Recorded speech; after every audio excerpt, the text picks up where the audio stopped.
magic spell to banish the technical gremlins that made that break necessary. And so therefore, I'm confident in introducing to you Dr. Valerie Arkoosh, who's the chair of the Board of Commissioners in Montgomery County, Pennsylvania.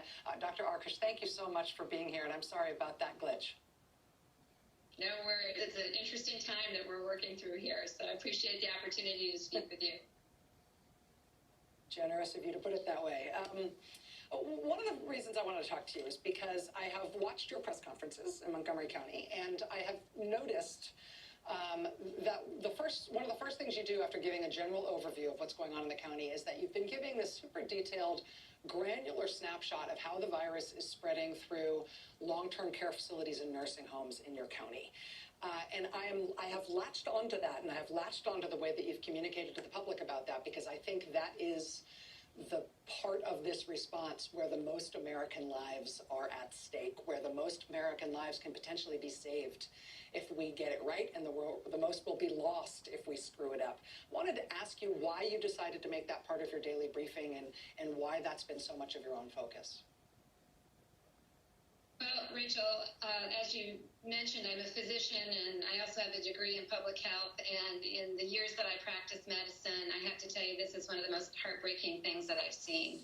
And I've learned since the beginning of this pandemic, that the more information that you give people, while still protecting people's privacy, the easier it is for them to understand why we're asking them to do a lot of really difficult things, like close their businesses and keep their kids out of school and stay home. When it comes to our long-term care facilities, they have some of our most vulnerable members of our community, our parents and our grandparents. They are taken care of by incredibly hardworking people.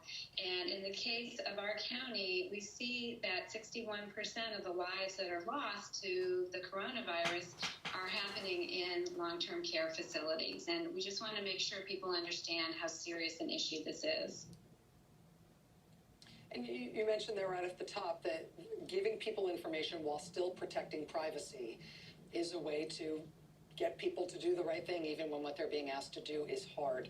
Is there any reason why every county in the country that's dealing with this, every state in the country that's dealing with this, couldn't do that kind of public disclosure that you've been doing in Montgomery County? We have heard from a lot of local officials and from a lot of governors a real resistance to releasing information about how bad the problem is in nursing homes and long-term care facilities. They don't, in a lot of cases, Democratic states and Republican states, they don't want that information out there, and we've had a number of different excuses. What do you say to those officials about why you've been able to release that information when others haven't? I think it's important to just give people the truth and the facts while still protecting personal information and privacy. But this is a very real issue that we're experiencing in our county.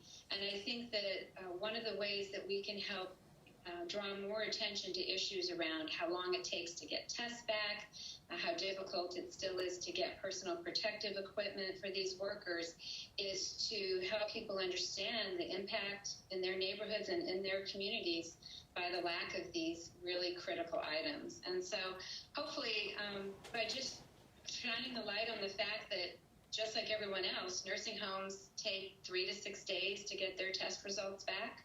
So when they're trying to protect patients, isolate patients, they're waiting as long as everybody else is waiting to get those test results back. And in those intervening days, a lot of other people can be exposed if those workers don't have enough personal protective equipment.